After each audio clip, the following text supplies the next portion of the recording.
Gravity says it shouldn't exist. The sea says it belongs to the abyss. Yet, for 1,000 years, Venice has defied both. It is a city that learned to breathe underwater, a forest of stone perched on a graveyard of wood. But the pulse of the lagoon is changing. The silence of the canals masks a desperate struggle for breath. This is not a postcard. It is an organism in intensive care. Venice was not an accident. It was a calculated act of desperation. In the 5th and 6th centuries, as Attila the Hun and then the Lombards swept across the Italian mainland, communities fled not to higher ground, but to the one place no army could easily follow: into the lagoon. They drove wooden piles into the mud. They built on top of those piles. They traded safety for inaccessibility, solid ground for strategic ambiguity. It was a pact with the swamp. And for 1,000 years, the swamp held up its end of the deal. Now the sea is calling in the debt. The survival of Venice has always depended on maintaining a precise biological balance: amphibious, fluid, adaptive. Half city, half water, neither fully one nor the other. That balance is breaking, and the fracture runs deeper than any flood chart can show. To understand how deep, you have to look beneath the city. Not at the waterline, not at the facades, at what is holding everything up. What most visitors to Venice never see, and what explains everything about why the city exists and why it is now failing, is what lies below the surface of the lagoon. To understand what Venice is fighting to preserve, you need to see what most visitors never see. Beneath the marble floors, beneath the Gothic facades, beneath the Renaissance palazzas, there is a forest. Millions of wooden trunks, mostly alder and oak, driven vertically into the lagoon mud over centuries of construction.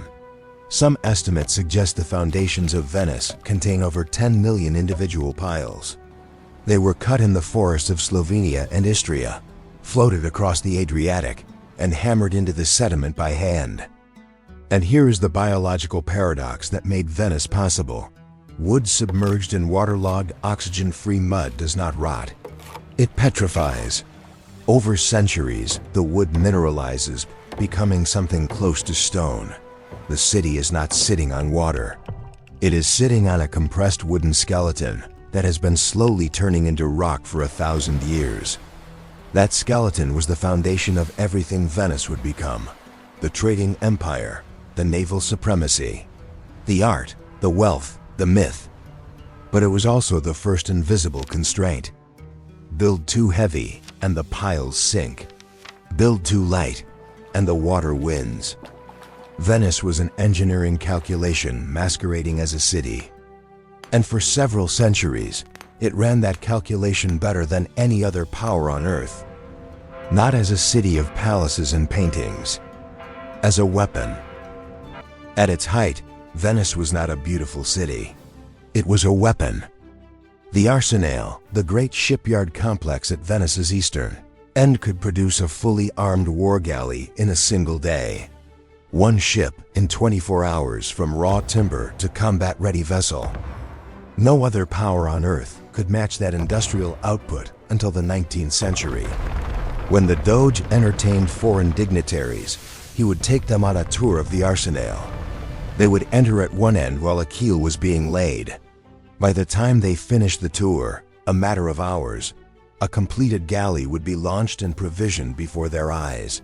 It was theater. It was also entirely real. This capacity made Venice the dominant commercial power in the Mediterranean for over 3 centuries. It controlled the spice routes from the east. It financed the Crusades. It extracted tribute from Constantinople. The water was not a weakness. It was the engine.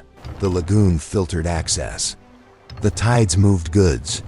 The canals were highways that required no maintenance, no paving, no labor. The organism was not surviving despite the water. It was powered by it. Venice has always known how to manage water from above. What it cannot manage is water from below. The mechanism of destruction is called capillary action. It is the same physical force that pulls water up through a paper towel. In Venice, it pulls salt water up through the brick and mortar of every structure at ground level. As the water rises and then evaporates, it deposits salt crystals inside the pores of the material. Those crystals grow. And as they grow, they expand. They push outward against the internal structure of the wall. Not dramatically, microscopically, continuously. Over decades, the crystalline expansion fractures the brick from within. Facades that look solid at a distance are, at close examination, dissolving. The stone is not crumbling under external pressure. It is exploding in slow motion from the inside. This is the hidden biology of Venice's crisis. Not the spectacular flood, not the dramatic sinking, but the quiet, invisible cellular destruction that no camera can fully capture and no tourist notices while they photograph the canal. And the organism has been absorbing this damage for centuries. What has changed is the frequency of the saltwater delivery. The acqua alta, the seasonal high water, once came a handful of times per year. It is now measured in dozens. Some years, over 60 separate flood events. The dose that once allowed recovery is now arriving faster than the body can repair itself. The tipping point came in a single night. Not a gradual deterioration. Not a statistical threshold crossed quietly in a database somewhere. A single November night in 1966 forced the world to confront what was happening to Venice. On November 4th, 1966, the Acqua Alta reached 1 meter and 94 centimeters above sea level, the highest flood in recorded Venetian history. It lasted for 22 hours. In that time, the water destroyed thousands of artworks, submerged the ground floors of nearly every building in the city, contaminated the fresh water supply, and displaced tens of thousands of residents. It was the moment Venice understood it could not manage this alone. International rescue committees formed overnight. UNESCO launched a preservation campaign. 39 private organizations from around the world, the Venice in Peril Fund, the World Monuments Fund, Save Venice, mobilized to restore what the water had damaged. The city had become a global emergency, and it would stay one. Because 1966 was not an anomaly. It was a preview. In November 2019, St. Mark's Basilica flooded for the 6th time in its 11th century history. 4 of those 6 floods happened after 2000. The frequency is the rupture. Not one catastrophic wave, but an accelerating rhythm that the organism can no longer absorb between events. Venice is not sinking into the sea in a single dramatic moment. It is being dissolved by repetition. After 1966, Italy spent 30 years arguing about what to do. Engineers proposed mobile barriers that could seal the lagoon during flood events. Environmentalists warned that sealing the lagoon would kill the ecosystem that stabilized the sediment beneath the city. Economists calculated the cost of construction. Archaeologists warned about the cost of inaction. Politicians cycled through administrations.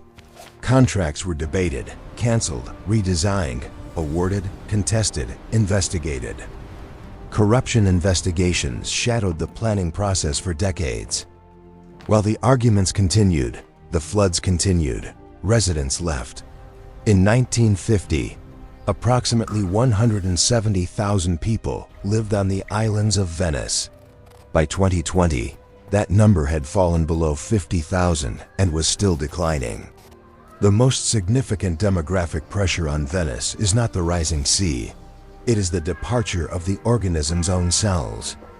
When residents leave, maintenance stops. When maintenance stops, decay accelerates. When decay accelerates, the buildings that remain become unlivable, which drives more residents away. This cycle, quiet, administrative, undramatic, may be more dangerous to the long-term survival of Venice than any single flood event. After 50 years of argument, Italy finally built something. It is the largest flood defense system ever constructed for a single city. And it may be slowly killing the lagoon it was built to protect. In 2020, after 50 years of planning and €5 billion of construction, the MOSE system was activated for the first time. MOS, Modulo Sperimental Electromecanico, is an engineering undertaking without precedent in scale or ambition.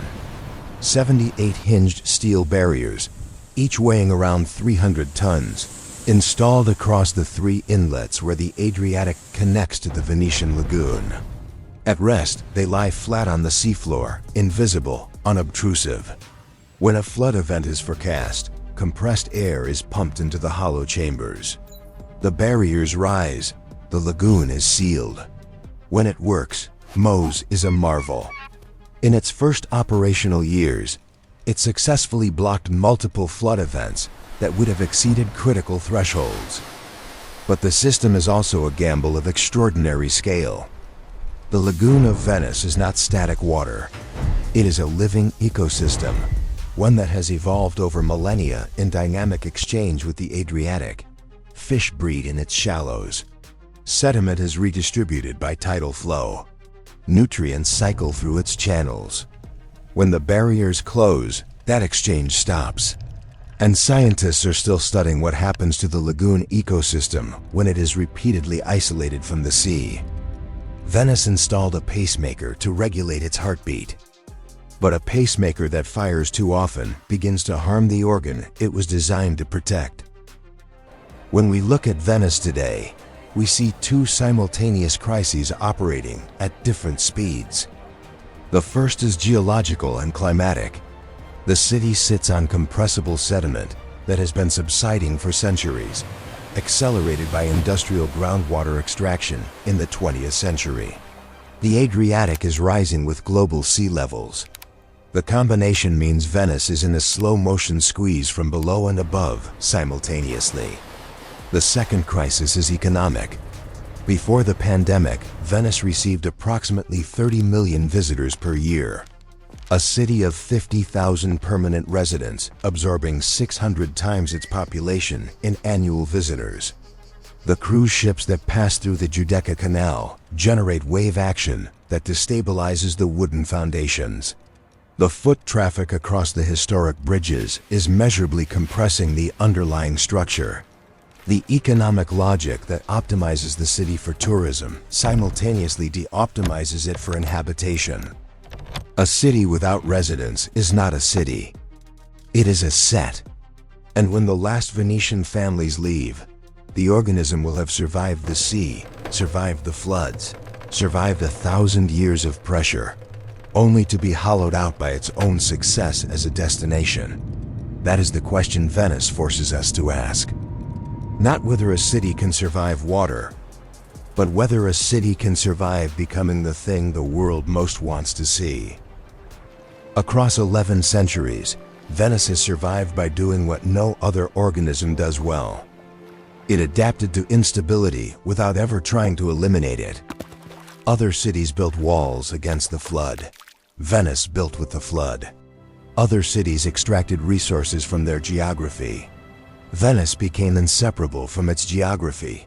The water was not a problem to be solved. It was the operating system. The crisis today is not that the water is rising. It is that the relationship between the city and its water has been fundamentally altered by climate, by mass tourism, by industrial intervention, by population loss.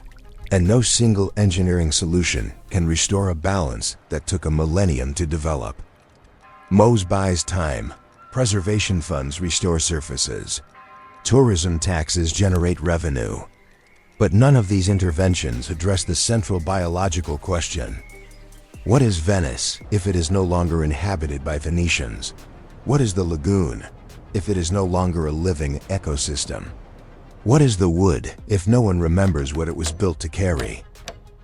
Venice is a masterpiece that refuses to sink, a body of stone that learned to swim. But as the oceans rise and the wood groans beneath centuries of weight, we must ask a harder question than whether we can save it. Are we saving a living city, Or are we simply embalming a beautiful corpse? The tide is coming in, and it doesn't plan on leaving.